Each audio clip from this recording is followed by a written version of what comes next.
Hello there, and welcome to Snake Eyes, directed by Brian De Palma, released on August 7th, 1998. My name is Nathaniel Thompson, and joining me here on this vertiginous crime film is the one and only Steve Mitchell. Hi, Steve. Hi, Nathaniel. It's great to be with you. Just let's just get something right out of the way. That intrepid reporter out in front of the casino during this storm is none other than Tamara Tooney, who you probably would know as the medical examiner on all 700 Law and Order iterations, or at least the U.S. iterations. Um, and you know, I think we can go back to some of the origins on this picture. John Travolta was De Palma's first choice because they had worked together on Blowout. And I'm kind of guessing that he was a New Jersey kid that, De Palma probably felt that might have just helped the performance as well. But also early on in the casting process, Mel Gibson was a candidate for Santoro. And I think Mel would have been interesting, but at the end of the day, Cage is the right guy. Also, just to kind of get the casting thing behind us, Will Smith was originally attached to play Kevin Dunn at one point, but Smith had such a monster hit with Men in Black. The story goes that he was looking for more money, so he and the production kind of moved on in their own direction. And then I found this interesting, that Al Pacino was also considered to play Kevin Dunn, who's ultimately was played by Gary Sinise. I think Gary Sinise, again, like Cage, was the right guy for the part. Yeah, the casting definitely settled out. And if you're not a De Palma freak, just to add on, in case you don't know, but yeah, John Travolta, of course, had worked with De Palma on Carrie and had starred in Blowout. And of course, Al Pacino's in Scarface and reunited with him on Carlito's Way.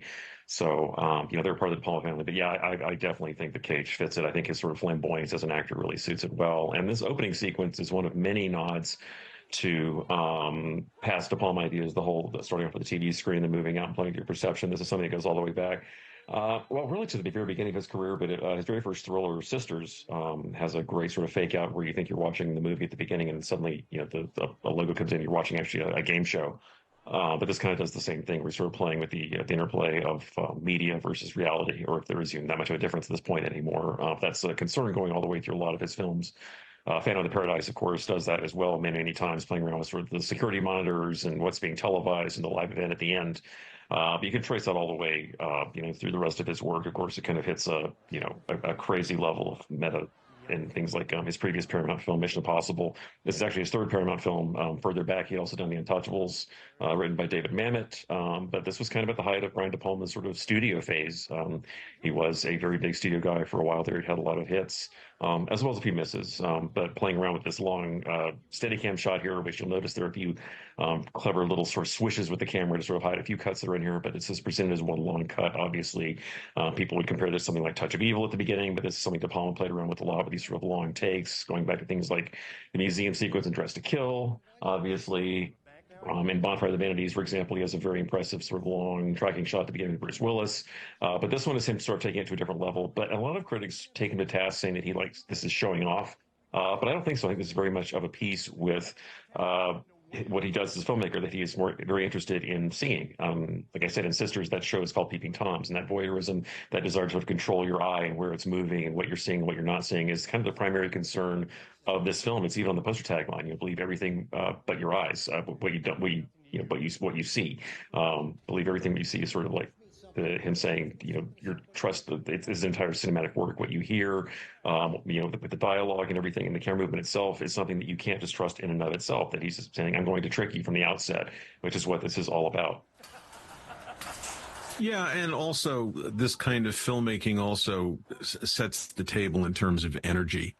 I found this interesting quote from Nick Cage on this opening sequence. He goes on to say, "We shot the first 26 pages continuously. We go from A to Z without a cut. Normally, I like to take my time with the dialogue and punctuate the lines with pauses. But Brian wanted a rapid fire pace like the style of 1930s gangster films or 30s films in general. Gary, meaning Sinise, and I had to speak a lot of lines and hit the end mark as the camera followed us. At the same time, we were trying to make certain in this one scene that the audience would be clear about our relationship. It was a high-pressured but liberating acting experience. And, you know, I have some more stuff about this opening, and it's bravura filmmaking scene. But, you know, one of the things that I think I really, really like about, you know, this sequence is that it gets the movie off to a different kind of start than most procedurals. And I know that De Palma was really concerned about, you know, telling essentially an investigation story, but not wanting to tell it, you know, in the way that so many have been told before. You know, Cage sort of goes on to say it was definitely more challenging working with Brian than some of the other more visual directors I've worked with. The fact that he wanted to do those long takes at the beginning of the movie, I'd never done anything like that before. He'd call it no net productions because it was like we were on a high wire. I had mountains of dialogue, and I knew I had to talk fast to get it all out. And if I dropped a line or fluffed a word, we all had to go back to the beginning again. He sort of continues on and says, sometimes that was frustrating because something special would happen in a take, but it would be lost because we were going for this continuous thing.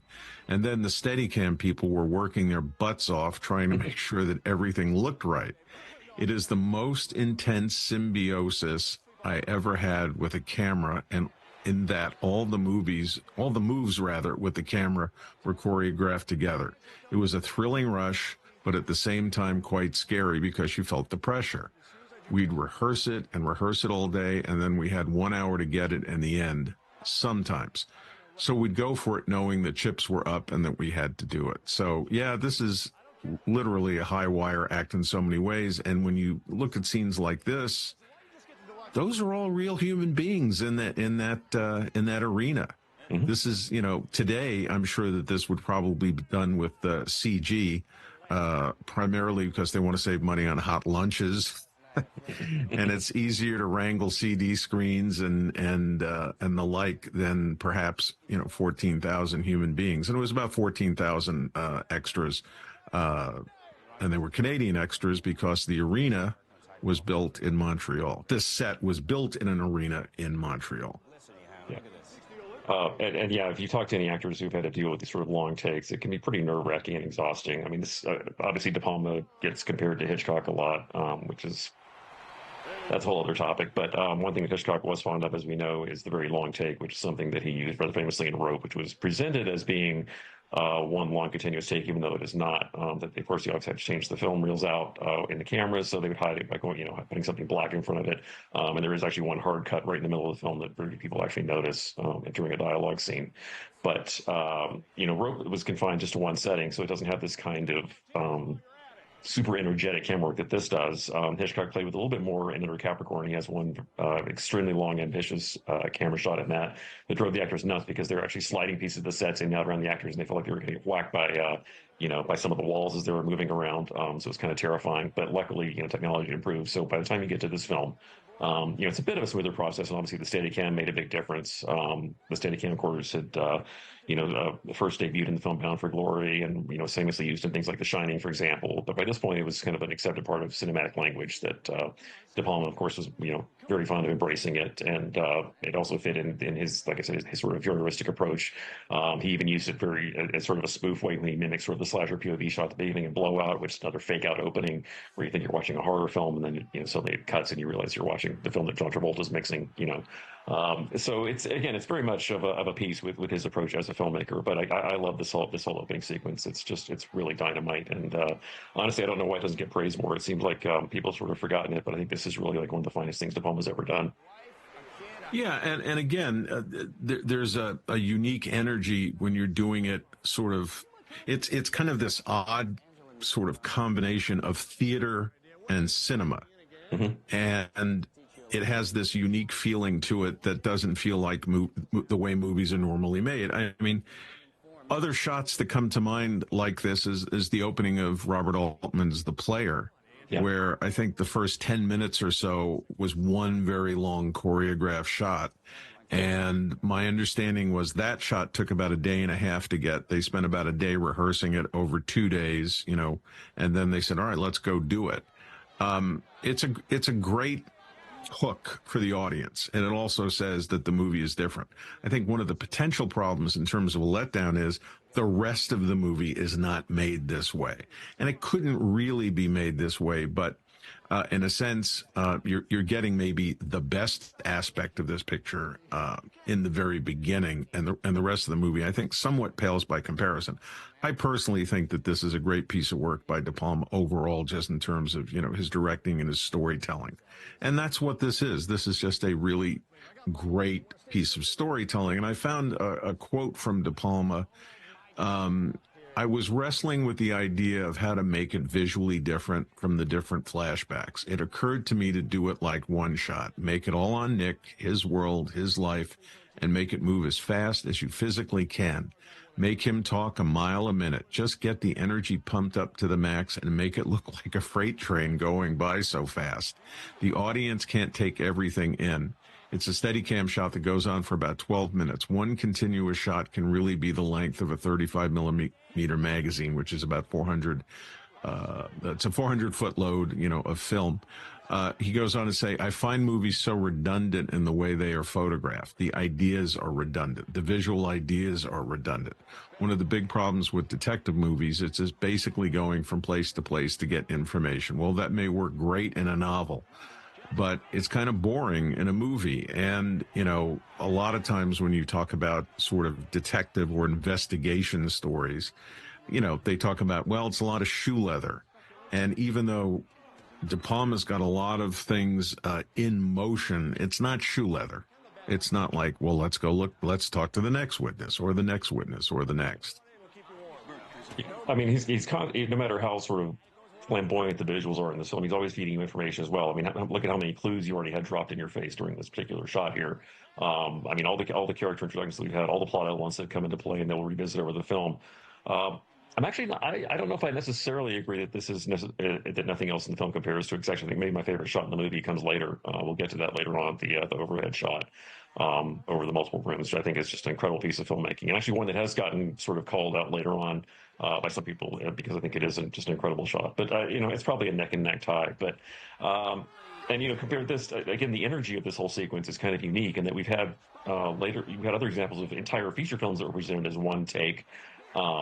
Sort of trying to do the rogue thing. We've had things like Russian Art, for example, or 1917, the Sam Mendes film, which again uses digital trickery to sort of present itself as a continuous take, even though it obviously wasn't. But that does it for the entire run of the film. But it's a different beast. It doesn't have this sort of rat-a-tat kind of energy this does. And, again, you mentioned 1930s crime films. It's also very much sort of like a lot of film noir from the 40s and 50s. I mean, there's a lot of sort of film influences in play here. Obviously, you have The Woman in Red as a noir trope. And he sort of expects that De Palma, I think, is a challenging director, especially because he expects you to be fairly cine literate, that you maybe are at least familiar with film noir. You haven't seen all of them, but at least maybe you've seen some of the big ones, which is a bit of a problem now, and why people don't necessarily, especially in younger generations, don't talk about them as much, because you have to bring a certain amount of experience into these films. And if you don't have that, you're just going to be scratching your head. But something like Snake Eyes, I think, expects that you've seen your share of these crime films and you kind of know what you're getting. Well, also, I think that, he doesn't sort of talk down to the audience in a sense. Yeah. He wants the audience to sort of catch up with what he's trying to do. And I like that. Television was always, knocked, especially in the 50s, 60s, and 70s, even into the 80s, and things were starting to change a little bit, as being, well, you don't want the audience not to understand. You don't want the audience to be confused. You don't want the audience to be sort of not up to speed with what's going on, et cetera, et cetera, et cetera. There are probably about 750,000 versions of those kinds of notes that were given. But to De Palma's point, that's all kind of boring, and it wasn't really until maybe the 90s when I don't think filmmakers, whether they were doing features or especially features, and television, they weren't worried about the audience catching up. The audience is smart. the audience will go with it. If the audience is engaged, the audience will say, all right, well, let's see where it goes. And I think De Palma is giving the audience credit for that with the way he's handling this sequence. I think it's worth mentioning because we're looking at a lot of extras. According to Nicolas Cage, the crowd was, as I said before, about 14,000 local Canadian extras. And then he goes on to say the tough part was that after the first few hours, the novelty of being in a movie really wears off. We had to keep them going because the crowd is a major force in the film. You know, I've done a little extra work on movies, and it kind of gets old and it kind of gets boring. And, you know, this is a movie where the extras had to be amped up. They're at a prize fight. They're at a heavyweight prize fight, which was a big deal. By the way, that's John Hurd, who I've always felt was a little underappreciated as an actor. And he was designed, and this is interesting because this movie is 26 years old. His character of Gilbert Powell was based on Donald Trump, who you may or may not know had a couple of casinos in Atlantic City, which were also kind of famous for going out of business. You know, a lot of people will say, how do you go out of business in the casino business? Be that as it may, that was the model that they were using for John Hurd's character. And, you know, here we are 26 years later, once again, going, wow, prescient, relevant, interesting, you know. Well, and weirdly, John Hurd played the dad in Home Alone. Of course, Home Alone 2 famously features Donald Trump himself. That's right, yeah. So, yeah. A little weird crisscrossing there as well. Yeah, I agree. John Hurd is a fine actor. I think he works better as a character actor. I mean, there was a period where they tried to sort of push him as sort of a leading man, and things like Cat People, for example. But it's not something that he quite fit into. But as far as, you know, just being sort of one of those faces you love seeing pop up in movies, you know, he fits it just fine. But yeah, as far as being like a Hollywood A-lister, it was never really meant to be, I don't think. Well, you know, I met John Hurd years and years ago when he came to New York, and he was doing a play on Broadway called Warp, which was kind of a science fiction fantasy sort of thing. And I was working for the comic book artist Neil Adams at the time, and Neil kind of designed the production. And so, you know, Hurd was this kind of intense Chicago actor. You know, he was like this really lean and sort of hungry kind of guy. And, you know, well, here's a cousin of his, in a sense, not literally, Gary Sinise, who is also a Chicago-based actor. So, you know, this movie, if you start to just look at the components a little bit, there's all kinds of, you know, related tendrils to other projects, you know, and other genres and other tropes. Yeah, there are. And I mean, Gary Sinise, of course, is a legendary theater actor and director. Another one who he didn't quite fit into the Hollywood mold again. I mean, obviously he's most famous for playing Lieutenant Dan in Forrest Gump. But he's someone, again, who doesn't quite fit the star, slot. But again, just a very fine character actor. And he's very well cast in this film, I think. Although, honestly, I mean, I don't think I've ever met anyone I've shown this film to, like, they immediately peg him as, you know, the villain. I mean, sorry, I assume you've watched the movie at this point, but it's fairly obvious, I think. Not much of a surprise. Doesn't really affect the film that much one way or the other. But, you know, at least I remember seeing this in the theater and we were pegging it right away. Because obviously Nicolas Cage is sort of playing your extremely flawed protagonist. I wouldn't necessarily call him a hero. He's just the guy you follow through the journey, which is sort of a little bit confounding because you expect him to do these heroic things, but that's not really what he is. He's just, you know, less bad than the people around him. But again, it works. It sort of plays with the whole idea of what patriotism is, which was something that was coming up a lot of films around this time. Like, if you're doing something evil, but you're sort of saying it's for the greater good of the country, you know, it's still an evil act, which is something this film also addresses. Yeah, well, it gets into that whole justification thing, which is a trope of conspiracy stories, and it's also motivation for the powerful, especially when there's a lot of money on the line. It took me a little bit of time to kind of sort of make the connection that John Hurd's character, who was in the casino business, was also in the military materials business as well. Those things didn't quite sort of hook up for me initially, but what the hell, you know, the movie is the movie and you kind of go with it.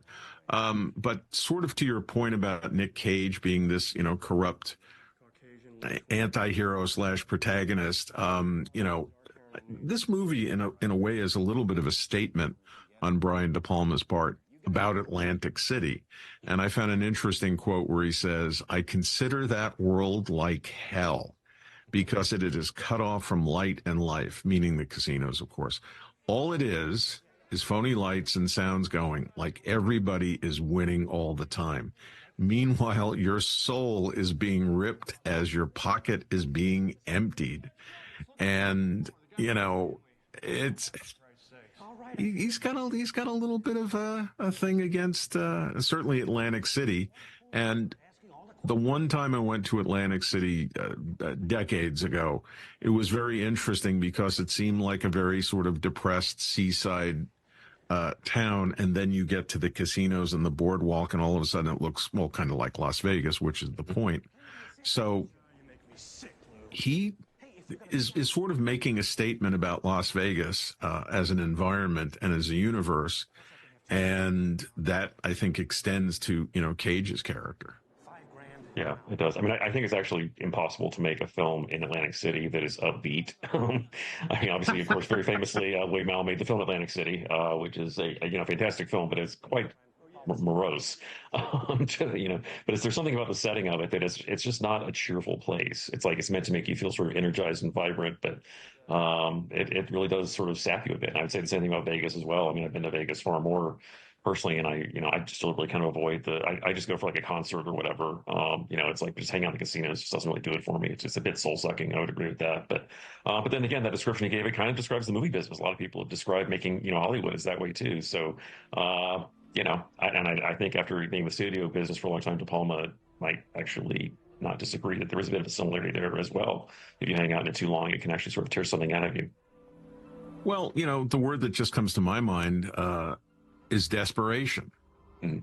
It is a town full of desperation. And you, again, to your point, which I thought was great as a comparison, it's Hollywood.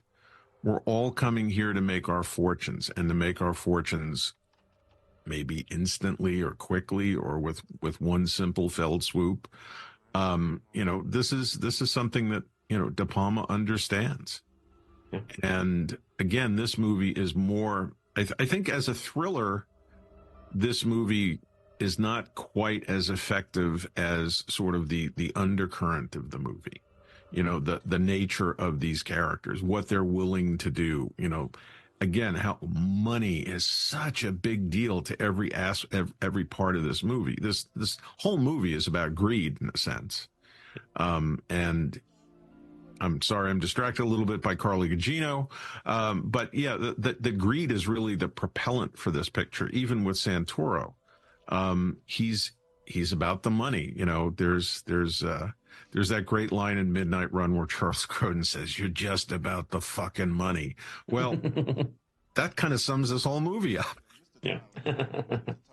It's all about, what's at stake. And the stakes in this movie on each level are pretty high. Yeah. Yeah. By the way, since we just started there, I say it's a shame that the traditional film noir is not really a thing now, because Carly Gugino is just made to be in these kind of films. Oh God, yes. Total in Sin City, she's a complete scene stealer. I mean, that one was made to be shot in black and white. I mean, she's just stunning. More recently, she's become kind of part of the Mike Flanagan repertory players, and just excelled in that as well. I mean, she's always knocked it out of the park on those. So if you haven't seen her work on those, definitely check it out. But she's the one who always delivers it. But yeah, I mean, I think she really has that classic sort of smoky Hollywood quality, which is something that's not quite in vogue now, unfortunately. But I just adore her. I've never been disappointed in any of her performances. One of my favorite arcs of hers was as an agent on Entourage. I thought she was great in that. She was formidable in that, and she can pull that off. I found a little quick quote with her on the look that she has in the beginning of the picture, and she goes, "The blonde wig and the white suit felt like an homage to Dress to Kill." So clearly she was aware of Brian De Palma's filmography, and she's sexy. In the world that we live in today, we don't hear that, because the whole implication of that is something different today than it was back in the 30s, 40s, 50s, 60s, 70s, 80s, even 90s. That we go to the movies to see these people who are special. We go to the movies to see these people who are not every day. And, one of the things that Hollywood has always sold was sex appeal. And personally, I don't think there's anything wrong with that. I think that goes to how interesting an actor can be, how appealing an actor can be to the audience. And now if you were to sort of bring that up in a meeting today somewhere and says, oh, she's really sexy, you might, get some daggers from some of the people at the tables. And I say this only because it's unfortunate. Yeah. It's unfortunate that everybody is very careful. I don't know that this movie could ever possibly be made in the environment that we live in today. And as I continue to watch movies again and we talk about them, pictures like this sort of are enhanced by their age. I always use this, comparison. It's like a bottle of good scotch. The older they get, kind of the better and more interesting and complex they tend to be. Whereas movies today, I'm not going to go into a diatribe, but I don't get the same vibe I get from movies. Like, there's a phrase, and I think this movie for me is what I call an interesting failure. I don't think it's completely successful, but it's never not interesting to watch. And I don't believe movies are the same way today. And partly because, Nick Cage was a star at the time, and just, man, watching him is a treat. Yeah. Although, he's had a huge resurgence. Ever since Mandy, he's been on a real roll. Again, I think he's morphed a bit as an actor, but I think he's always been very interesting, even when he's sort of been quote unquote slumming it. But I think his past few roles in the last few years have been pretty outstanding. But I would also add that I think they are still making movies like this, but the problem is they go straight to streaming. So if you make a neo-noir, something like Windfall or Reptile or whatever, there's no demand for it in the theater. You would not see it on this kind of scale, and it wouldn't get this kind of release anymore, because they don't know how to sell it. That audience isn't there anymore. It's something that you sort of tune in and watch at home. It's just the age that we live in. So be it. But I'd also add, since we've gotten out of the sort of the crowd sequences here, but I just wanted to tack on to that bringing that many extras is very much of a piece with something Brian De Palma, another fascination of his, which is using, the public, with using a lot of people, sort of anonymous crowds, to be sort of witnesses to spectacle. Something he plays with as a filmmaker, but that's something, again, that goes back. Obviously, Phantom of the Paradise uses it many times. Obviously, you have the many musical numbers, but the whole finale is just this huge mass of people. It's almost like Day of the Locust at the end.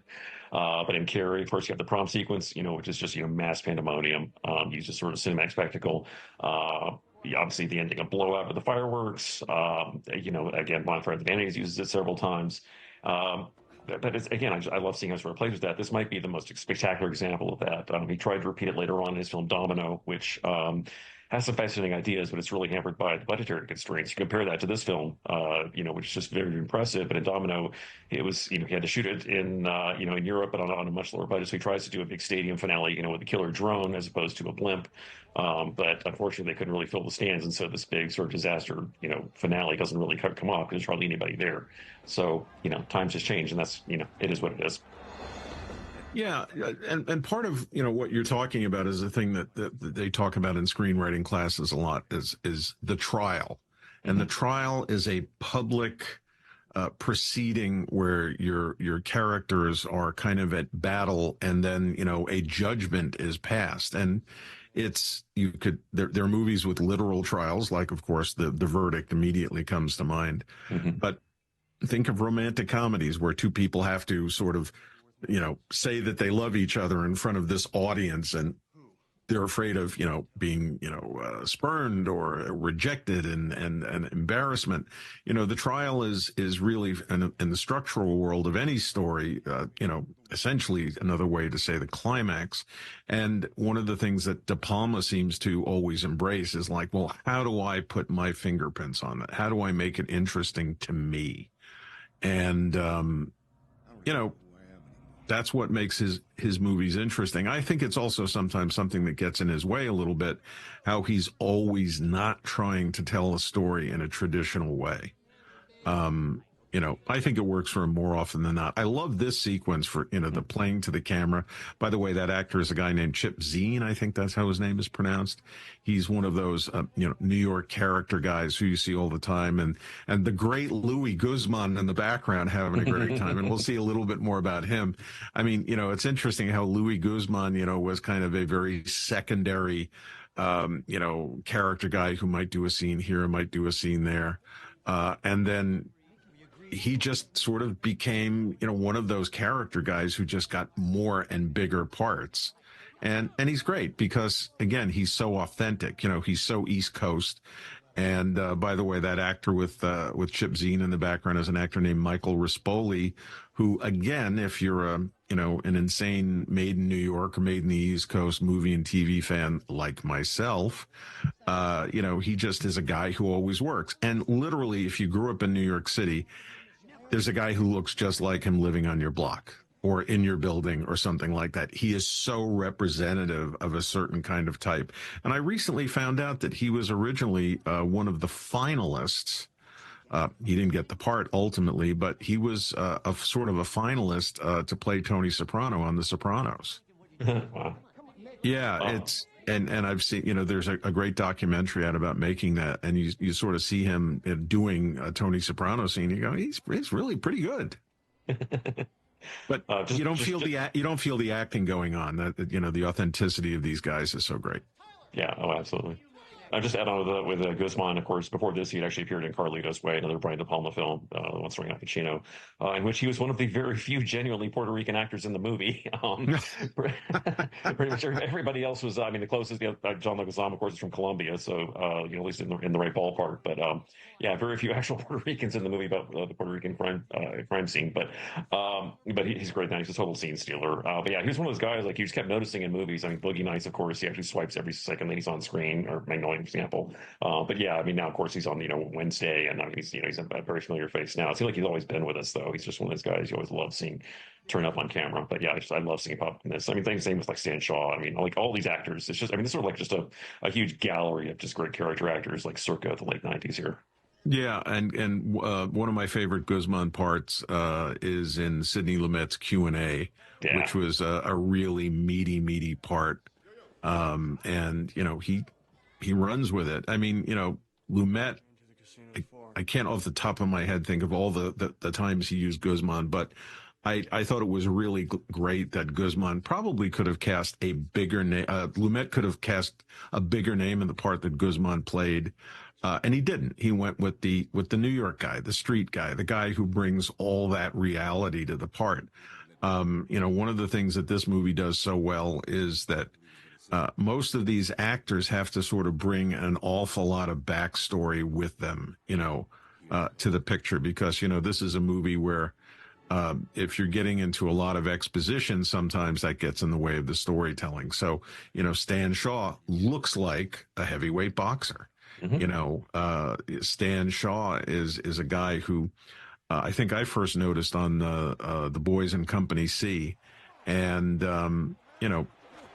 was busy for a while, but he's kind of faded away. I'm not entirely sure why. Yeah, I mean, it seemed like he was a guy who just popped up, for decades. He was just sort of turned up. You're like, oh, it's him again, Right. Yeah, I mean, he started off. I mean, I think people forget he started off like in blaxploitation. He was in Truck Turner, and that was like his first movie. But he was working for a very, very long time. In lots of films. But yeah, I don't know. I mean, he's still working. I mean, he's still busy. But yeah, he doesn't seem to pop as at least on the big screen. He still does TV work, but I haven't seen him on the big screen in quite a long time. Which yeah, I don't know why. It seemed like after this, he's mostly TV work for him. But as long as he's a working actor, that's the main thing that matters, I guess. One of the interesting things about Shaw's opponent in this sequence, his choreography, his behavior is very reminiscent of Muhammad Ali in his youth. The whole thing where, he taunts and he dances. That was a thing, and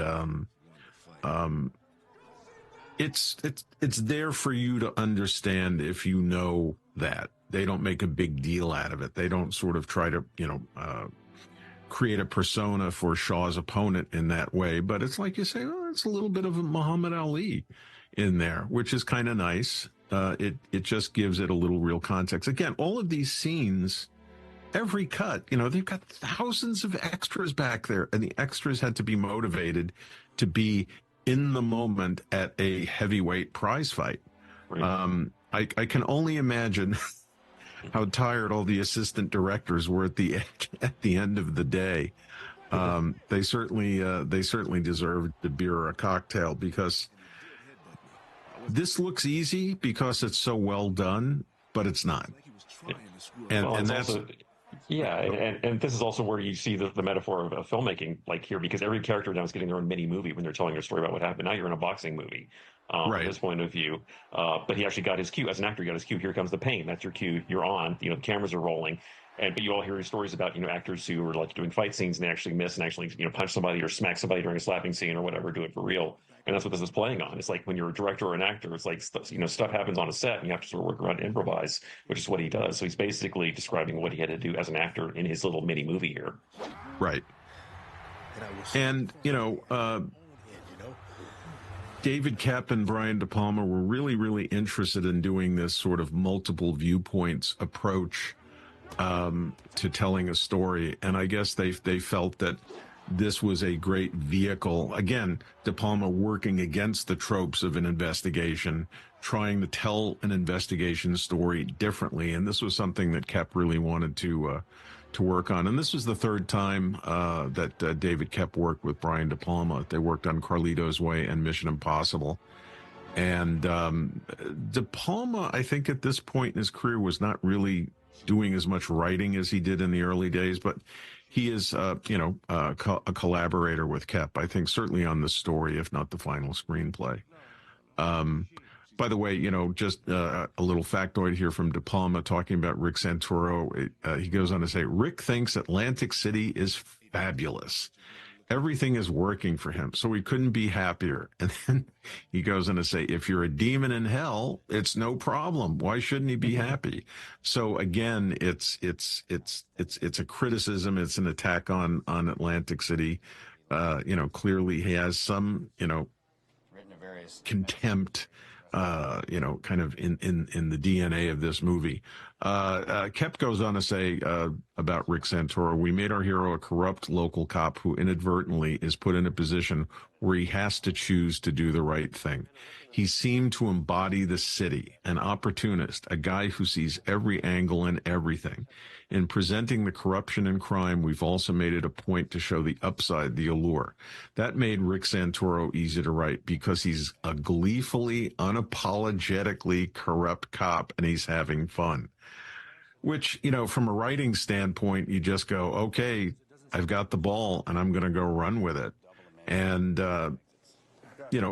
Cage had talked about the fact that, after he'd done City of Angels, which was a much more contained, performance, he kind of got, he was able to sort of break loose a little bit, which really, really appealed to him. He was really interested in just kind of letting loose, and, I think we benefit from that. He says, after being so controlled and internal for City of Angels, this one allowed me to get wild again. It was all about trying to hypnotize and connect. Rick Santoro is all movement and jazz. He wishes he was Dean Martin, which I thought was really interesting. I had to get used to talking fast because I'm not a fast talker, which was surprising to me. He goes on, my internal metronome, my cadence is much slower. I was always trying to find the far out choice. Maybe it comes from the need to surprise. He continues, this guy is on the take. He feels good. And in his opinion, he's the king of the city. Usually movies don't depict the hero behaving the way most men actually do, but Brian is not afraid to be honest in that way. And he's put it on film. Rick is a paradox. And then he finishes up by saying, it felt great to be totally irreverent again. My friends who saw the dailies from Snake Eyes say, the old Nick is back. Yeah, that's pretty fair. And like I was saying, I think Nicolas Cage is one of those people who just can't be uninteresting in front of a camera. I mean, obviously, as we're recording this in 2024, he's, for things like Long Legs, for example, which might be the craziest performance he's ever given. But I think when this came out, people enjoyed sort of seeing him go into this. It's not quite like Vampire's Kiss level of craziness, but it's definitely more amped up than we'd seen him in a while. because when he's in sort of serious actor mode, he won an Oscar, of course, for Leaving Las Vegas, which is, the most dude he's ever been on camera, I think, or you mentioned City of Angels. But yeah, it's always fun seeing Nicolas Cage being sort of, going full Nick Cage, as we say.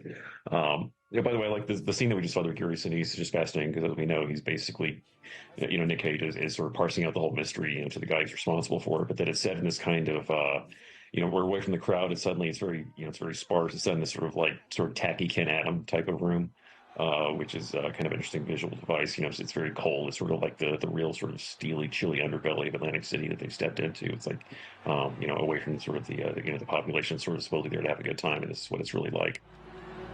Well, it's really sort of cold and impersonal, which again, is the sort of foundation of the city, as you say. Yeah. By the way, just because we always seem to do this, I know where you're going.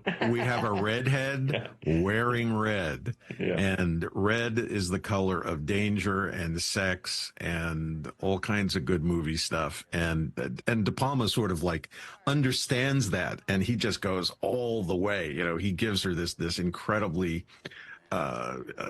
coiffed red wig, which just again throws all of your attention on her. The primary colors of red. And then this, tilt up and tilt down thing. He is selling sex. He is selling danger. He is selling, potential betrayal. Yet she's just smiling like, a very average, everyday, friendly person, who is a fatale. Well, and that she's also a red herring. Well, there you go. I know everything about the color red movies because of you, Nathaniel. And also, this is an example. But by this point, people were sort of more accustomed to the flashback that lies, which was something very famous that got Hitchcock in trouble with his film Stage Fright, in which he himself said he regretted doing because audiences thought that if someone's telling a story and all of a sudden the movie is showing you that story happening, therefore it must be true. Which was a commission for a very long time. But in 1950, audiences revolted against that film because it hinges on a flashback being told that's dramatized for us that lies. It turns out to not be true. Sorry, I just ruined Stage Fright for you if you haven't seen it. It's actually a really good film anyway. But by the time this came out, that wasn't such a problem. That we'd had films that sort of played around with narrative structure. I mean, this is of course post, Pulp Fiction, for example. People were sort of, upending the way that mainstream viewers were watching these kind of movies. And obviously, you get to something like The Usual Suspects, which is kind of the most extreme example of where the entire film is essentially a lie.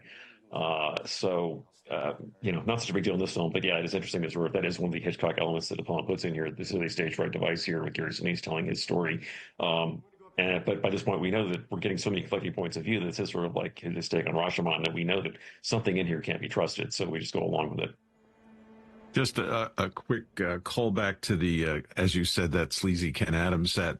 You noticed in the background there was kind of this beautiful, kind of almost ethereal painting of either a sunrise or a sunset. I wasn't sure, but that's sort of a callback to Robert Loggia's office at the car lot in Scarface. Yeah, the whole idea that these guys are dealing. They're dealing with sort of this perfect fantasy when in point of fact, the only thing they care about is the money.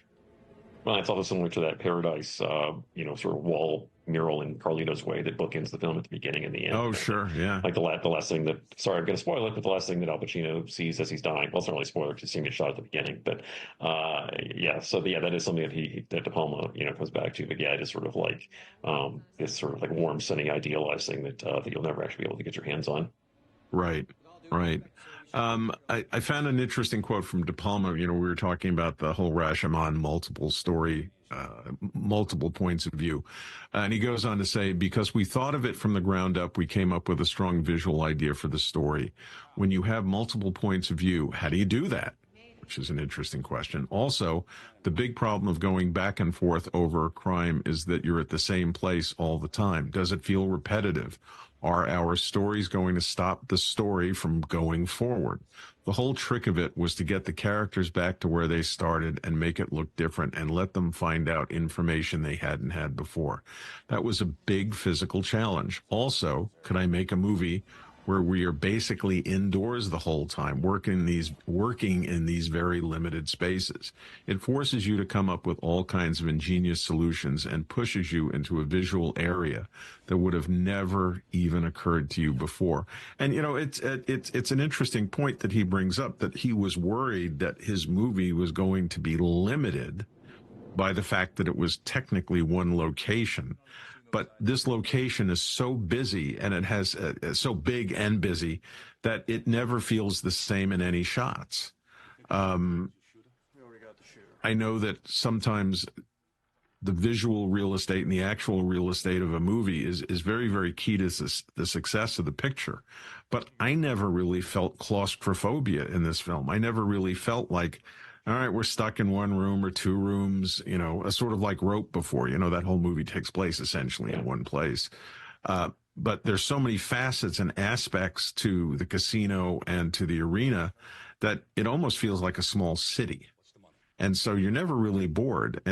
But it's interesting to me that De Palma was concerned about that he was really concerned about the movie becoming boring because of its limitations. By the way, that's the great Mike Starr, who, again, anything that's shot in New York, Mike Starr was in it at least twice. I mean, he's just another one of those great New York go-to guys who are basically is part of I would say a stock company. There are a bunch of character actors that are unofficially a stock company, but they sort of feel like they all kind of work in the same place. And I thought this was also a really clever idea. I mean, it's gimmicky, but I think it's a clever idea where, Carla Gugino's glasses were crushed and she can only see certain things. And it goes back to the whole idea about, don't trust what you can see, or don't trust your eyes. Well, in her case, her eyes are not perfect. And so she is at the mercy sometimes of only being able to see somebody up close, and then of course, potentially that could be too late for her. As a guy, that's tough to resist. But again, Carla Gugino was sexy. I'm just going to say it. I believe it. I think it's her stock and trade. God bless. Yeah. Well, I mean, it's as much as people would not want to admit it today, but I mean, ever since it was created, I mean, film and theater for that matter, and music, it's all about interesting and or pretty people doing interesting and or pretty things in front of a camera. That's basically what it boils down to, except for like avant-garde filmmaking. But as far as commercial filmmaking goes, that's really what it is. That's always going to be that way, as much as you try to sort of fight against it. So you have to be a fascinating person to watch. You have to have some sort of charisma. You have to make something interesting. You just can't be boring. Whether it's that you're physically attractive, but ideally you're also a good actor, or you're such a good actor, you have such an unusual face that people actually want to watch you doing something. But that's just the way it is. It's a visual medium. As much as studios sort of seem to be fighting against that right now, but that's just the way that it is. Well, and all movies from the dawn of time in a weird sort of way are a form of wish fulfillment and fantasy. Like, wow, could I have lived that life? How would I have been in these circumstances? I don't think there's anything wrong with it. And I think what Hollywood always served up was a form of fantasy. Every decade, there are certain stories and certain kinds of storytelling that were, providing the audience with an escape from the everyday. And then I'll blame the British for this, but in post-war British cinema, that there was the whole idea of being thrust into the everyday, into the lower classes, the working classes, the no hope classes, and that was part of a reality that kind of was soaked up by Hollywood, I think somewhat slowly, but certainly reality rather than the studio fantasy kind of became the way stories were made. And tremendous amount of great movies are made, especially in the 70s. But, here's De Palma kind of having it both ways. He's telling this story in this fantasy world, this world of desperation, where the illusion is you can win.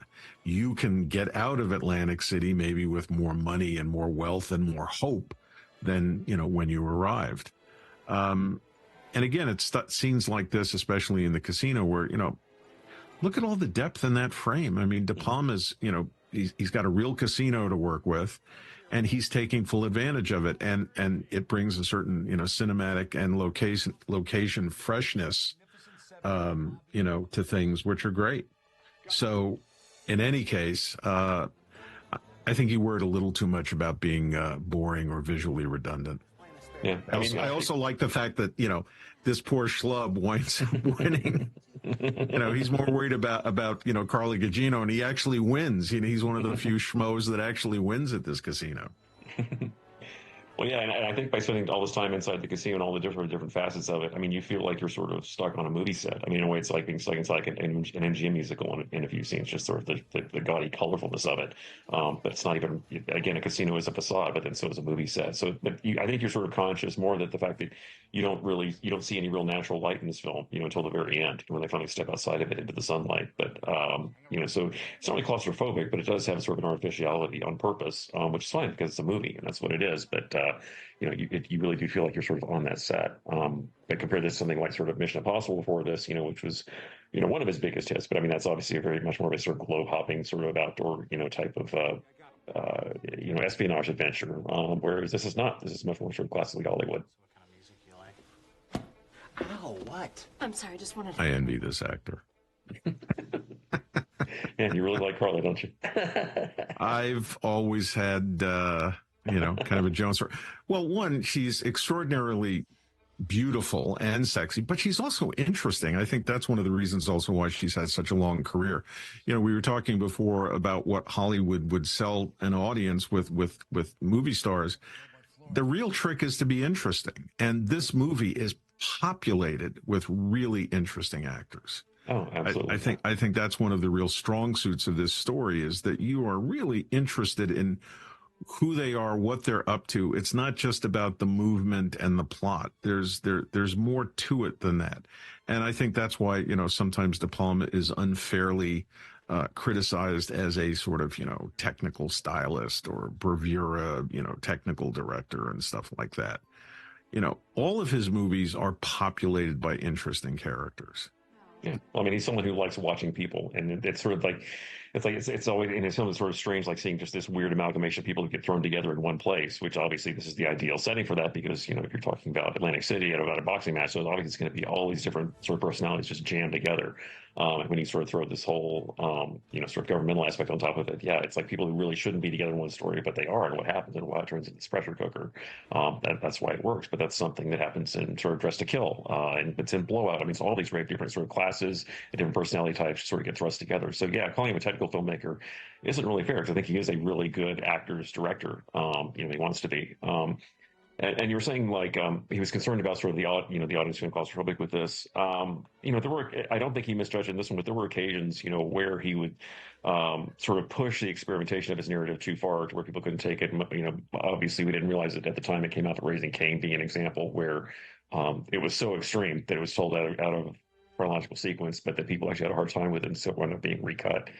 Whether it's to his detriment or not is up to you, but both cuts are actually available now to view. I personally think the original scripted version is better. But, again, sort of pushing and finding out how much an average audience is willing to take. And I think that, this sort of came near the tail end of his tenure as a big studio filmmaker. Obviously, this was, right after Mission Impossible and right before he jumped into Mission to Mars, which is kind of technically it's his foray into science fiction, but it's also a very sort of personal commentary again on sort of filmmaking as well. It's a very controversial one, obviously.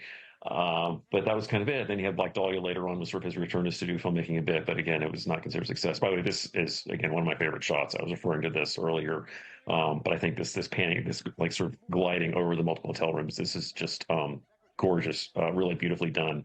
It's kind of an expansion of, again, that moment near the end of Dress to Kill when Michael Caine is breaking out of Bellevue. You have that great, amazing overhead shot where he's dressing up as the nurse, and it's also in Blowout when Nancy Allen maybe or maybe doesn't kill Dennis Franz, where she brains him and you have that incredible overhead work. But this is really taking it to that next level. And again, this is De Palma sort of watching people from a different perspective, where he's like sort of gliding over and seeing like, what are all these people doing at the same time? And, how does this figure into my story, and finding that one particular character that's relevant and what's going on around them. But yeah, it's great stuff. And again, something he does at the end of Raising Cain, where you have all the different sort of people sort of congregating around the hotel on those multiple levels and sort of going back and forth and seeing how they all sort of intersect with each other. But yeah, this is really just pure 100% De Palma right here. Well, a couple of things on that. One, it goes to the whole point that he is interested in people. I mean, it's a Bureau Reviewer piece of storytelling, but he's also doing that thing. It's like, if you ever imagine what people in the other rooms in the hotel you're staying in are up to. So, you get this voyeuristic but interesting piece of storytelling, and it all gets paid off. It's not just, it isn't what it is for the sake of it. There's a reason for it. And Stephen Burham, who did a great job shooting this movie, and Burham was a regular DP with De Palma. He basically has this to say about De Palma. Burham goes on and says, I always want my work to be different and better than the last job I did for him. He, meaning De Palma, gives very short instructions. And on this one, he said, noir, Steve, very dark. And that's what we have done. A very dark chiaroscuro kind of picture with lots of black volume in all the shots. Here's just a simple 2-shot here, but there is black volume in it. In some moments, while this is, again, a very colorful movie reflecting the whole sort of, wacky fantasy of Atlantic City, it's scenes like this are almost shot like a black and white movie. That there is a certain kind of lighting that you do in a black and white film. If you're designing the light, certain black and white movies from the old days, they would just wash the set and get the exposure and move on. But great noirs often will, use black in a way and design black in a way that's, really more revealing about character and environment, because environment influences character, et cetera, et cetera, et cetera. But, there's so much that they set out to do with this picture cinematically, but yet I feel that it rarely gets in the way of just the basic storytelling, which is sort of kind of great. Calm down. We're going to have a little talk. Well, and that it's worth knowing that now that we're in an age where it's much more common to shoot on digital, but I think those sort of dark, inky blacks that you see in this film are something that's actually I sort of cherish, because you don't see it that much anymore. Obviously, some filmmakers who still shoot on film and you still get that look, but it's becoming more and more rare. But obviously, it's something that really sort of came into vogue in the 70s. Like someone like Vilmos Zsigmond, for example, really sort of went nuts with it in some of his films. But I kind of love that look. You see it like crazy in Blowout, for example, which is also a very sort of noirish, very De Palma film, among others that he did. I'd even put Wise Guys, I think, which is technically a comedy, but I would sort of put that in that group as well. But yeah, of course, in the 40s, when you watch some of those noirs, especially if you go see a theatrical print, I mean, they just have those blacks that just seem like they have no bottom to them. They're just so deep and beautiful. And yeah, this is kind of like near the tail end of where you would still see that on film. And I'm really glad that they managed to capture it, because I just can't imagine this being shot on digital. It just wouldn't really have the same effect. It's weird. It would sort of feel like it, but it wouldn't be it. To your point. And just to sort of go backwards, the whole idea of great black and white cinematography, which was on display in many, many, many, many noirs, was the whole idea is they embraced the idea of black and shadows, partly because it was easier to make the sets look not so cheap, because a lot of older films from the, post-war era, the noirs, were very cheap pictures. And so the whole idea of shooting in black and white was, well, you could kind of hide the budget. The Val Lewton movies did that in the earlier 40s as well. And I like seeing, color movies that are made with that sensibility sometimes, because we talk about red as being the color of, well, black is also the sort of non-color of, danger and mystery and what's in there. It goes to work on you as an audience member. I think we oftentimes expect what's going to hop out of the shadows, but then the audience is involved. The audience is not sitting impassively. And one of the things that I think is really nice about this scene is that this is theater. This is a scene that's played out in one shot there. And again, it's a simple move-in on Carla Gugino, but also it allows her just to sort of deliver her performance, and it's not about the cutting, it's not about the editing. Also, the very savvy thing with her costume. I mean, it's so theatrical, with this woman who works, who's involved with data analysis, be able to, come up with this look. And again, it's a De Palma trope, but what's also smart about it from a storytelling standpoint is you can't miss her, just like you can't miss the redhead. You know, they stand out. And again, it's a way to tell your story and, you know, make sure the viewer is looking in the right place. And that's also one of the things about this movie. You know, again, you know, don't believe your eyes. It's kind of great. Yeah. Well, and also the fact that, you know, the fact that we see her in these disguises. At first, you're sort of, if you watch a lot of crimes, you think, oh, she's the femme fatale. Well, actually, no, she's not. It turns it on its head that she's actually, you know, one of the intended victims. But in a way, this is sort of a precursor. Her character is almost sort of like a trial run for what he would do later on in Femme Fatale, of course, with Rebecca Romijn in that, where the title of the film tells you one thing, that it opens up with a shot of Double Indemnity playing on a TV and then pulls back to her at the Cannes Film Festival doing a heist. But you think she's going to be this, you know, sort of like a nouveau, sort of like a Basic Instinct type of character, where she's actually not. It actually turns out to be a sort of very sweet love story at the end in a way. And that is, again, also plays around with your perceptions of how you're watching a film and how time operates and setting. I won't say more than that if you haven't seen it, but it's a really wonderful film. But it's actually sort of a deconstruction of what a femme fatale means. And, you know, are you still a femme fatale if you don't sort of operate like a classic one like Barbara Stanwyck? It's sort of like, how would that work in the, you know, in the early 2000s? Yeah, and that's sort of, and you see that turn up late. Also, that outfit again turns up later on when Rachel McAdams wears a variation on it in Passion, which is you know, another one of his, sort of twist things around where the actual there were two very different types of femme fatales in that one as well. But I love sort of seeing Carla Gino sort of play her sort of riff on that in this film, where you really don't quite know what she is for a lot of the running time. You can see her sort of undergo these different guises as an actress. Yeah, it's a lot of fun. By the way, that actor that's with Carla Gugino is a New York actor named Joel Fabiani, who I remember seeing in an episode of a much forgotten TV series, NYPD, which played in the mid to late 60s. And, you know, he played essentially an informant who is being threatened by some bad guys. And, you know, he really made an impression on me. And he's a really, really good actor and a good type. And it's kind of nice to see him sort of show up. It's a small part, but to kind of get a lot of this really great big screen time in this picture. A couple of notes about the production. It went smoothly. They shot for about 5.5 weeks in Montreal, and they finished about 2 weeks ahead of schedule, you know, which is very impressive considering so many shots are so complex. And so, and you know, I read someplace where it said the arena was filled with 35,000 extras. I read 14,000 extras, but at the end of the day, it's still thousands of extras. And again, I sort of tip my hat to the assistant directors. But, you know, part of the efficiency of making this picture came from the fact that, you know, De Palma, you know, has a crew that he's worked with for the better part of 25 years. Louis A. Stroller, who's the executive producer, but was also probably the production manager, goes on to say, the team helps with shorthand. We know how he likes to work and what we have to give him to make everything happen. And, you know, there is a shorthand when you do work with the same people. It's like what Stephen Burham was talking about. You know, he says, I want it dark, Steve. I want it noir.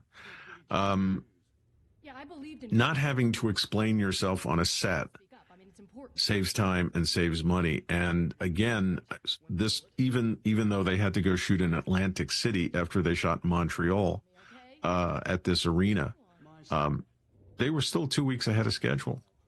And, you know, this, just for the record, the casino set or this arena set was, again, shot in Montreal. It was shot at the 75-year-old Forum, where the Montreal Canadiens or Canadiens won more Stanley Cups than any other team. And what was kind of great for the production is that they had several months to really prepare the set. And Ann Pritchard, who was the production designer, you know, really had to, you know, create the set from the ground up. A new concrete floor had to be poured, and then thousands of seats had to be installed because the originals were auctioned to diehard hockey fans when the Forum closed. Ann Pritchard redesigned the main entrance and 3 levels of hallways and corridors, also created that the working pay-per-view video booth that we spend time in, and Tyler's dressing room. She also decorated the area with missile launchers, which were the trademark of the arena owner, Gilbert Powell. And then she goes on to say, I did the boxing ring in turquoise like a California swimming pool. We rebuilt all the entranceways, putting in arches because one of the first things Brian asked me for were arches. The Forum had a major renovation in the 1960s, which made it a challenge to look glamorous. So, they took something that existed and they were able to use the sort of, the foundation of it. But there's a lot of art direction and production design going on in this picture, even though it all sort of looks natural. Yeah, I mean, you have that amazing sort of hotel hallway that we saw earlier there, which is like almost like an MC Escher kind of visual trick as well, with the way he uses sort of color and depth in there. And speaking of visual trickery, got to talk about the sequence we just saw here with the extended split screen. I mean, would it really be a De Palma film without a split screen sequence? This is something that has been popping up in his film for ages, since the very early days. Obviously, it's in the aftermath of the very first murder scene in Sisters. It's used very, very flamboyantly. It's also in things like Hi Mom, for example. There's a very long split screen. He actually made one film almost entirely in split screen called Dionysus in '69, which is kind of forgotten and a little tough to see now, but that's sort of his most protracted split screen experience. But obviously it's in Like Out of the Paradise, it's in the prom scene in Carrie, it's in Blowout, Dressed to Kill, on and on. He started sort of like phasing out of it. I mean, once you get to like, Scarface and Untouchables, things like that, once he got into sort of the more big studio kind of stuff, it didn't turn up as often, but I love seeing it pop up in here. It's kind of like, yeah, there's the old Brian that we know and love popping up. But though he's kind of like the master of the split screen. I can't think of anybody who does it better. And as others have pointed out, like, for a long time, especially, it's toned down now, but back, especially in the '80s, it was kind of at its height. But people were sort of calling him a Hitchcock copycat, which I mentioned. But again, the split screen is as anti-Hitchcock as you can get. I mean, it's not a Hitchcock device at all. It's very much De Palma. It's just one of his little signatures, and seeing it in here just kind of warms my heart a little bit. I think the only other movie where the split screen was a real, player in the storytelling was the Thomas Crown Affair, the original Steve McQueen, Faye Dunaway, Norman Jewison picture. Yeah. And at the time, it was considered somewhat gimmicky, but it was also a great way to tell that story because of all the components, especially during the robberies and stuff like that. So I think that, there's certain people who look at it and think it's a gimmick, but I think it's a legitimate way to tell the story if it's used correctly. But by the way, this I don't know what that creation is, in John Hurd's office. It's a little phallic. Well, it's obviously, I mean, it's obviously, it's like a missile. It also looks like a building. It's very architectural. It's very, well, yeah. I mean, obviously, for multiple purposes as well. And also, sort of going to the whole idea that De Palma is always sort of, reminding us of, somewhat subtly, somewhat not so subtly, tasteless. This whole movie is about a world with a lack of taste. Yeah. Which again is a throwback to Scarface. I mean, that's a deliberately garish looking film. I mean, and then sort of the visual centerpiece of it, production design wise, is that the world is yours, that globe, the little world thing, which is so iconic. They actually use that as like the main packaging design, for the deluxe edition of it that came out, the UHD set that came out.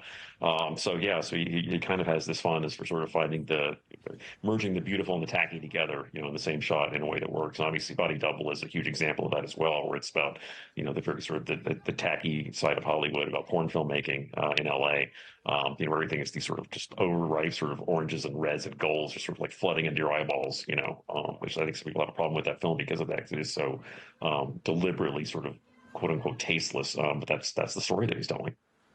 Well, and all of this sort of goes towards what designer Odette Gadouri, hopefully I said that right, talks about, where she's designing Nick Cage's look. She goes on to say, Brian suggested that Nick wear a Hawaiian shirt. He wanted something in extremely bad taste. We tried some 50 jackets, leather, snakeskin. When I suggested the one he finally wears in the movie, Nick fell in love. Cage said, that's it. That's my character. I want to wear that suit. And in actuality, the suit was very expensive, but still tacky. And, it's, when you think of all of these elements and that De Palma is a master of, it's not just about the shooting. It's about paying attention to all the details. And some years ago, I think I said once to somebody, I said, it's all the little things. If you get the little things right, it all adds up, and that kind of goes, in concert with the whole idea, like, some directors say, you have to make compromises every day, and you don't want to make compromises, because if you make too many, the compromises wind up, really becoming about what the movie is and what, um, you know, uh, losing the vision, losing the idea that you might have had in the movie. And, De Palma is a master of detail.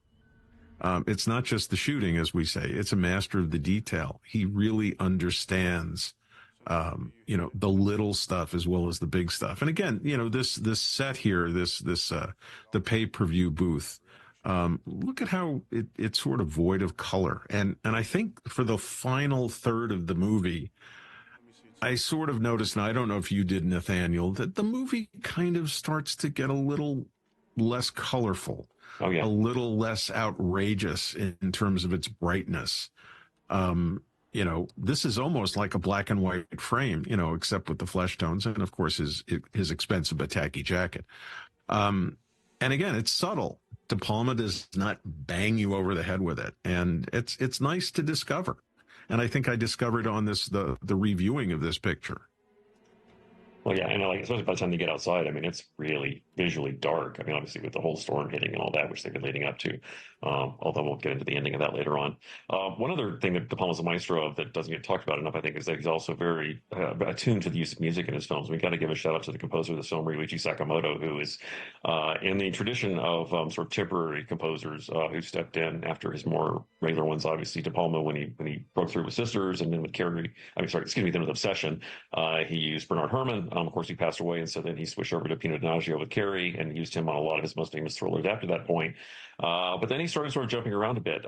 He used Ennio Morricone, of course, on Casualties of War, Untouchables, Mission to Mars.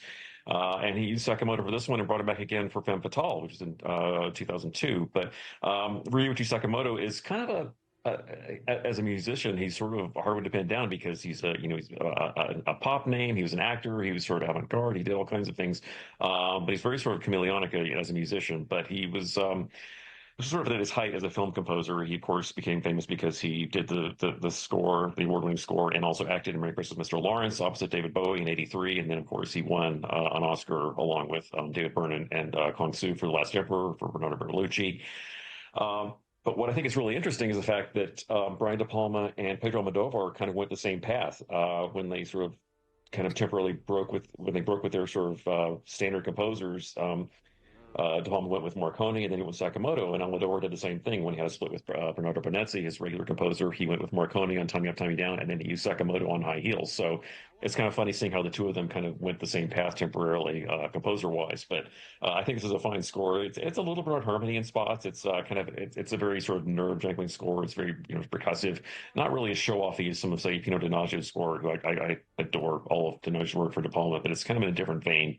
But it works. I think it actually works just fine for this film. And it's very different from what he did in Femme Fatale, where it's very in your face from the beginning. He has to do this sort of quasi-imitation bolero piece that kind of runs in and out through it.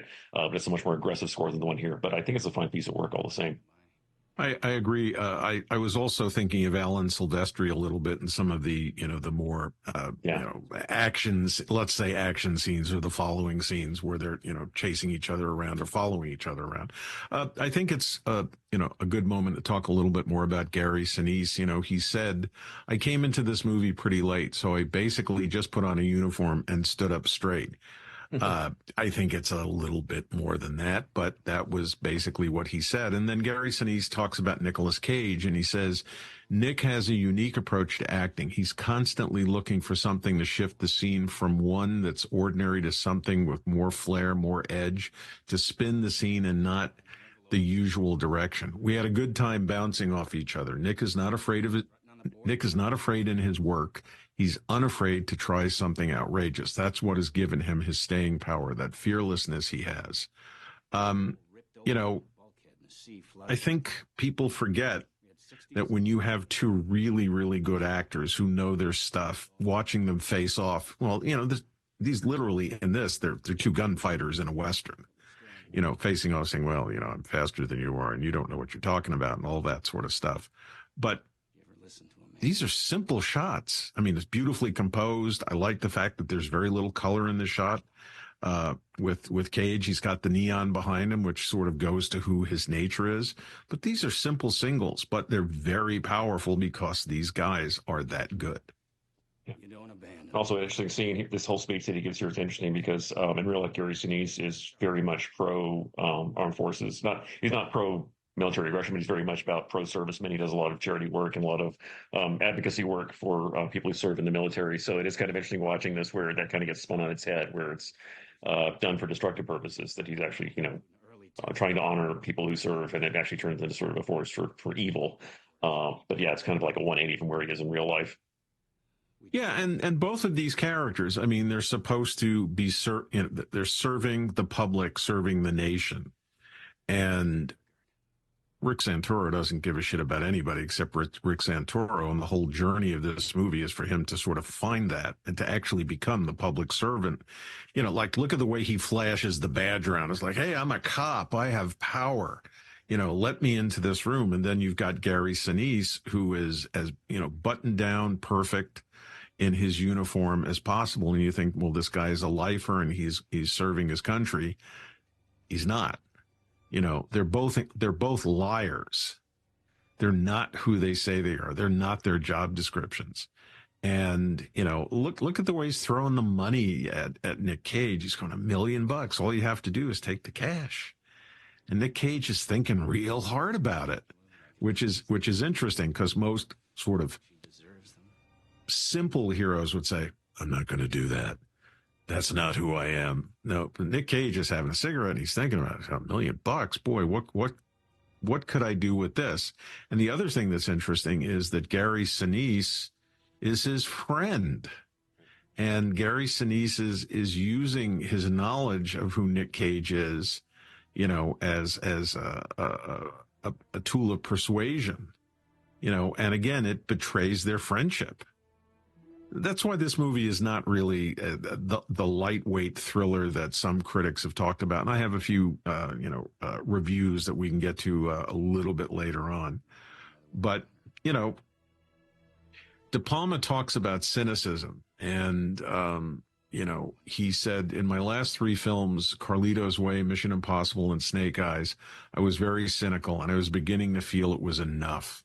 Frankly, do you want to see even more about our corrupt world? In any case, I couldn't make anything more cynical than Snake Eyes, and I think this scene kind of embodies that. And another De Palma quote, I basically believe in a moral order, which is sort of reflected in Snake Eyes. It may be one that we can't quite comprehend, but it's there. No matter what man does, there's some kind of morality that supersedes whatever greedy plight he happens to be in. And, this is powerful storytelling stuff, because, you wonder, if I was Nick Santoro and I was offered $1 million, especially in the world of the casino, where everybody's looking to become rich, in a matter of minutes, perhaps. This is important stuff. This is really kind of the meat for me of this picture. It's more than just the conspiracy. Well, and the idea of the betrayal of a friendship is something that's, in multiple De Palma films as well. I would say that string goes back pretty far. Obviously, it's really at the crux of obsession between the Cliff Robertson and John Lithgow characters in that one. But you can find it. It's a big part of Scarface as well. With that kind of like crazy sort of incestuous sort of frosting on top of it, which is carried over from the original film. But it's in here. And I think it's interesting because you do have sort of these, not just with Nicolas Cage and Gary Sinise's here in this scene, it's not just that they're different people; their ideologies sort of clashing. That Gary Sinise has a very strong one, whereas Santorum is sort of he's a very corruptible guy, and so there is a very good chance that he would actually sort of cave and go along with it, but he doesn't. So yeah, it's sort of like the hope that humanity is as flawed as it is and as easy it is to corrupt, that it will come out okay in the end. So again, I don't know if I'd call this like a totally cynical film, because it does have sort of a positive side to it. It does have a more or less happy-ish ending with sort of a little glint at the end, but we'll get into that when we get there. Yeah, a little hopeful. One thing I wanted to point out, again, De Palma is a sly storyteller. In the scene with Nick Cage in the pay-per-view booth, you sort of, as Gary Sinise was moving along, the single on Nick Cage changed, and then you saw the American flag in the background. Mm-hmm. Yeah. And talk about noir. This whole sequence, the intro to this sequence, we're seeing Nick Cage getting pummeled by this heavyweight champ is kind of brutal, but also very stylish. And the fact that you're seeing it in shadow almost makes it more powerful, and this whole sequence has really got its roots in noir, I don't know, maybe De Palma was thinking about that, Robert Ryan boxing movie a little bit, the setup from the 50s, which is a favorite of Scorsese's. But, this, again, it goes to the whole fact that this is literally, in terms of lighting, becoming a darker movie. I know it would be the ultimate gimmick, but I would almost like to watch this sequence in black and white just, to see the lighting. By the way, spitting on somebody is the most horrible thing that can be done or done to you. And then spitting all over his medal saying, I don't believe that you're a hero. I don't believe that you've earned those medals. It's really great.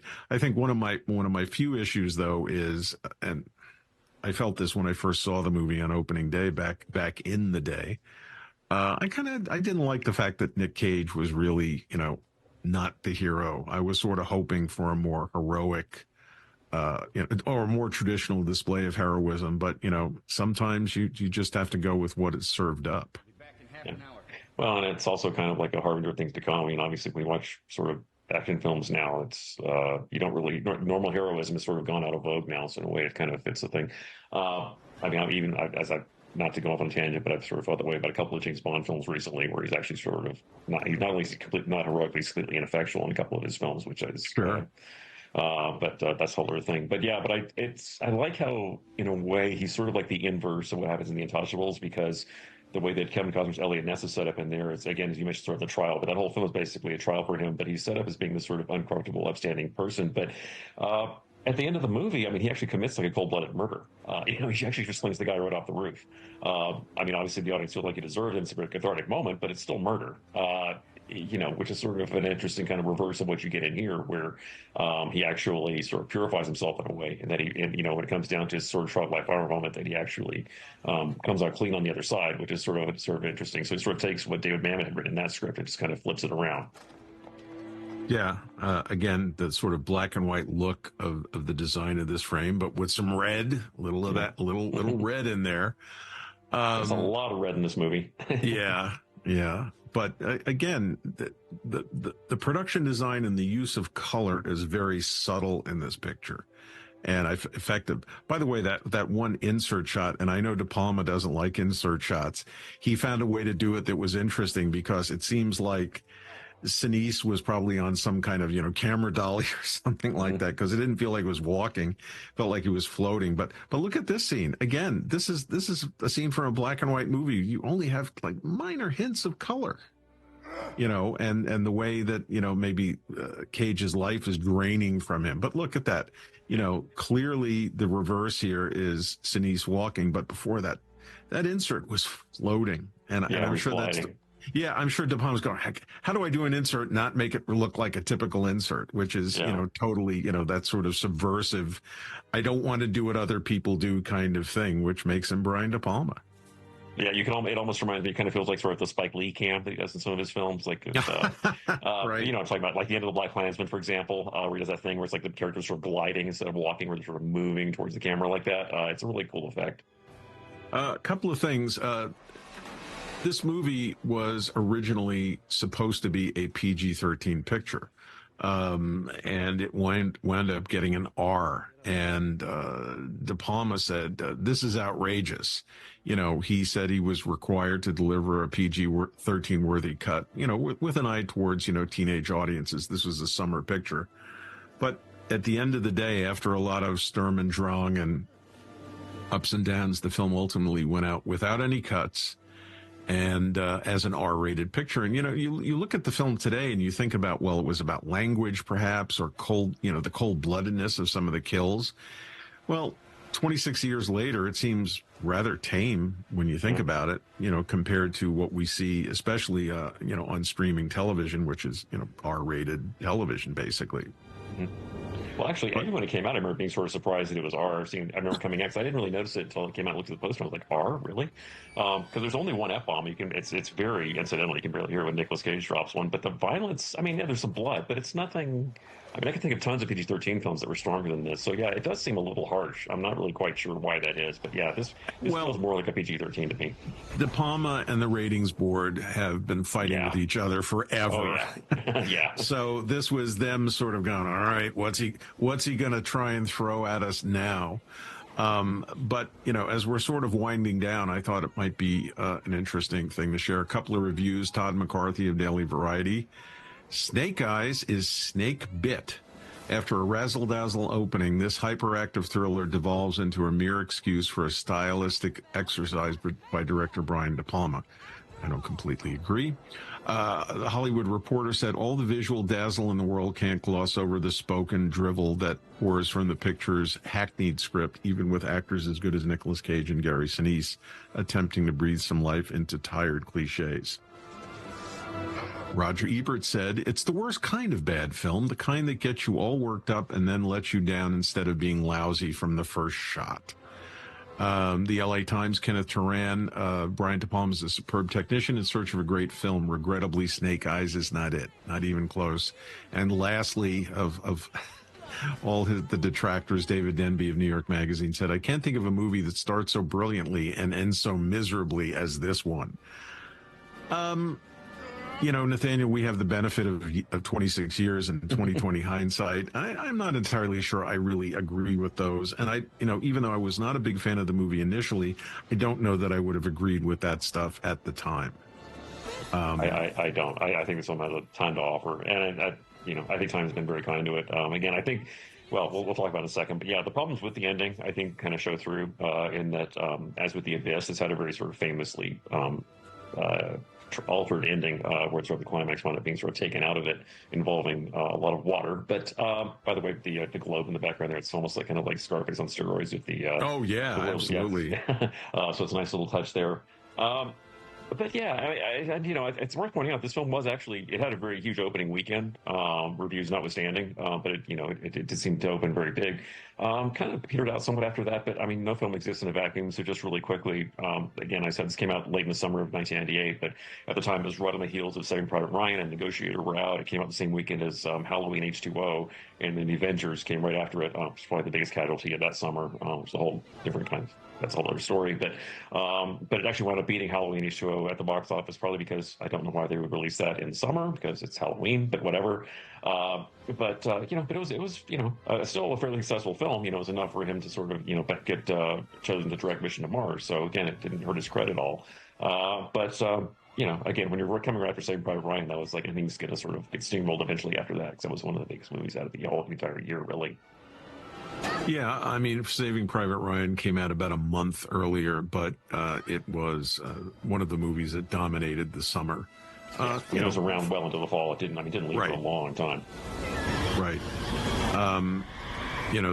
This whole crazy sequence again.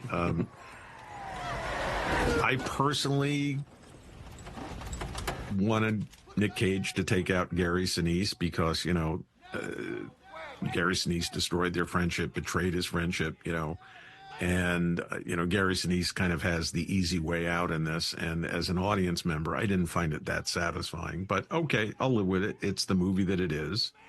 And, I'll kind of go with it. Nick Cage said about Gary Sinise that he was a super actor, somebody who's completely committed to his craft. He will work until he knows he's got it right. And, this is a good example of that. And just a couple of another little aside. Nick Cage did have, they did shoot. I don't know if it was 1 week or 2 weeks in Atlantic City, but he, I think it was 2 weeks, yeah. And so he was asked about was he tempted to go gamble, and Cage said, "I mostly stayed in the hotel. I liked the boardwalk, but I didn't gamble at all. I gamble too much in my work." So Atlantic City, like Las Vegas, it's it's a world of temptation, and can you resist it or not?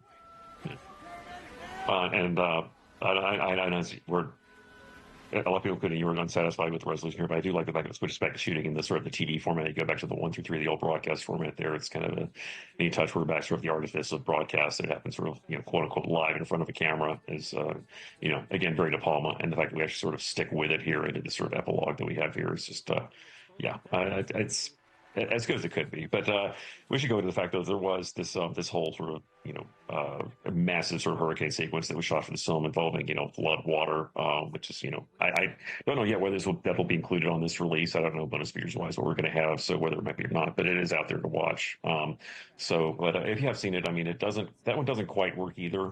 It feels a little off, but the thing is that the whole script is sort of building up to it. That there are multiple references to it, so you're kind of confused by the fact that it kind of builds what's basically just looks like sort of a slightly worse than average sort of thunderstorm or rainstorm, basically. But again, we have what we have, so that's the way it wound up going in post production.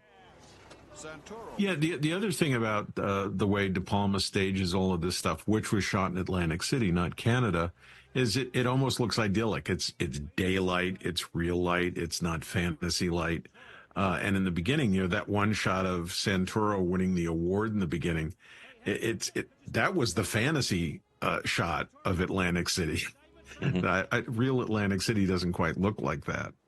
And I just like the fact that we're coming back and, to, dare I say it, the scene of the crime. But, life goes on. With all of that drama and all of that stuff that was at stake, life kind of goes on. And Powell probably got away with it, you think? Yeah. I'm not entirely sure. For some reason, the ending of this, once we switch outside, the color palette and the way that it looks, it kind of reminds me a lot of the ending of Falling Down, the Joel Schumacher film with Michael Douglas, when it goes to Santa Monica at the end. Mm-hmm. But the color scheme is almost identical, that kind of like orangey glow. Excuse me.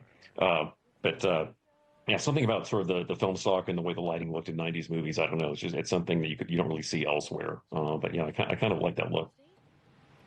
Yeah, I mean, today's filmmaking technology is pretty amazing. But while I'm not a complete purist, I'm mostly a purist that, when you get to see a really well shot film and then transferred expertly to digital, it's kind of the best of all possible worlds. You're getting everything that was great about the intentions served up nicely. By the way, again, I like the fact that there's that sort of missile sort of arrow. It looks like a crossbow shaft or something like that in the background.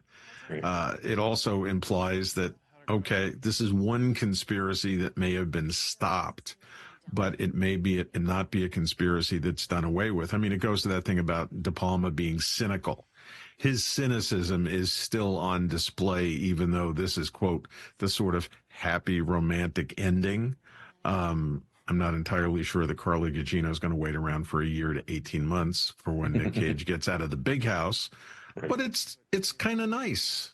It kind of gets back to, the basics of, who they are and the world in Atlantic City. And I found it sort of, strangely hopeful, given the whole nature of the movie and the cynicism of the movie. By the way, I meant to ask you a question. At the very end, we're not there yet when we go in very close on the construction guy and we see this sort of ruby thing in the cement. I'm not entirely sure I know what that is. Was that a tracker or something like that? That's the woman in red, Serena. That's the ring that she was wearing, because we find out that she was her real identity. And then when she winds up getting killed, that she's basically been disposed of. They sort of threw her into the construction material. Oh, so, they tossed her into the cement. Yeah. So it's an easy detail to miss because they don't linger on it. It's like you have to watch really closely. But when they chuck her in, she winds up becoming part of the building. So it's kind of De Palma's, but it's a very De Palma ending. I guess we should go into this now. But you'll notice that unless he has a script that he's really is wedded to, like Untouchables, for example, which has a very traditional happy ending to it. But normally De Palma endings have this kind of sort of winking touch where it's a little uneasy, like you feel like things aren't really over, that there's sort of this odd sort of moment that leads you off. Again, I mentioned Sisters is a film that I think kind of casts a shadow on this, but Sisters ends with that great shot where Charles Durning is sort of hanging on the telephone pole, kind of looking to solve a murder that can't possibly be solved. It's had this sort of open shot at the end. Carrie obviously does it. Dressed to Kill does it. Blowout does it big time. But I love sort of that little touch here. It's something that sort of confuses people. Yeah, once you realize what you're looking at, it's kind of a neat little sort of De Palma sort of nod to you here that's coming up. Because you want to stick around as the credits are rolling. You figure out it's going to mean something, and kind of it takes a little while to settle in and realize what it is you're looking at.